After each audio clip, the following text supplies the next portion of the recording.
हमारे YouTube channel Rajshri music CG को लाइक, share और सब्सक्राइब करना बिल्कुल ना भूलें।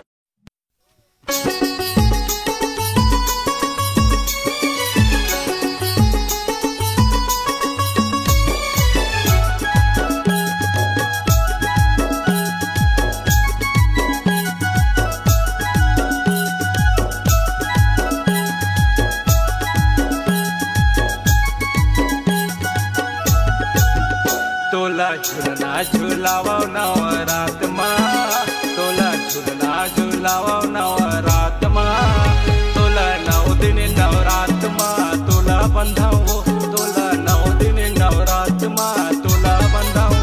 तोला झुलना झुलावा नवरात मा, तोला झुलना झुलावा नवरात मा, तोला 9 दिन नवरात मा तोला बंधावो, तोला 9 दिन नवरात मा तोला बंधावो।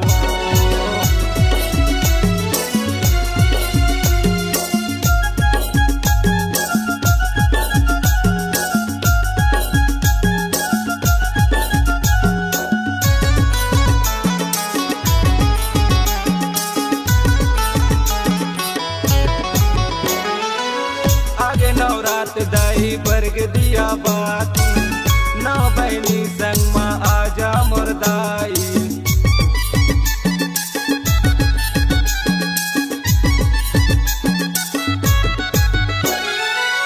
आगे नवरात दाई बरग दिया बाती, नौ बहनी संग मा आजा मुरदाई।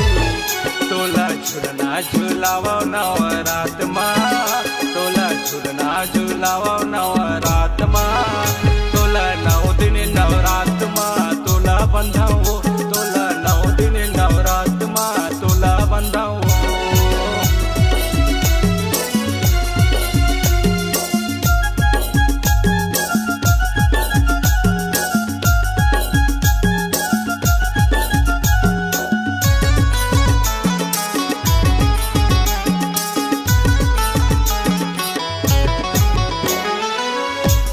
कुंवारे मा आठस मुरदाई, तोला गोरो 9 दिन बर मुरमाई।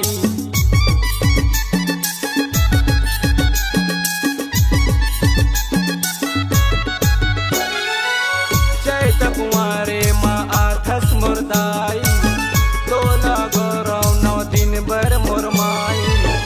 तोला झुलना झुलावा नवरात मा, तोला झुलना झुलावा नवरात मा, तोला 9 दिन नवरात मा तोला बंधावो, तोला 9 दिन नवरात मा तोला बंधावो।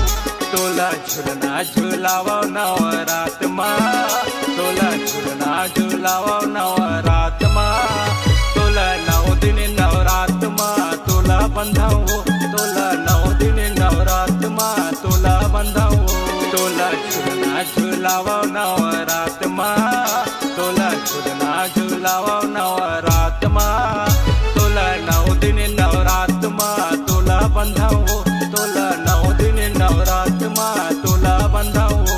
तोला 9 दिन नवरात मा तोला बंधावो, तोला 9 दिन नवरात मा तोला बंधावो। अपने दिल की आवाज सुनने वाले, अपने आवाज से पहचान बनाने की ललक और अपना टैलेंट लोगों तक पहुंचाने के लिए आए राजश्री म्यूजिक स्टूडियो, जहां गाने और वीडियो की बेहतरीन रिकॉर्डिंग की जाती है। Rajshri music audio video recording studio, Birgaon, Raipur, Chhattisgarh. अधिक जानकारी के लिए कॉल करें 8085048130 और 7999776763 पर।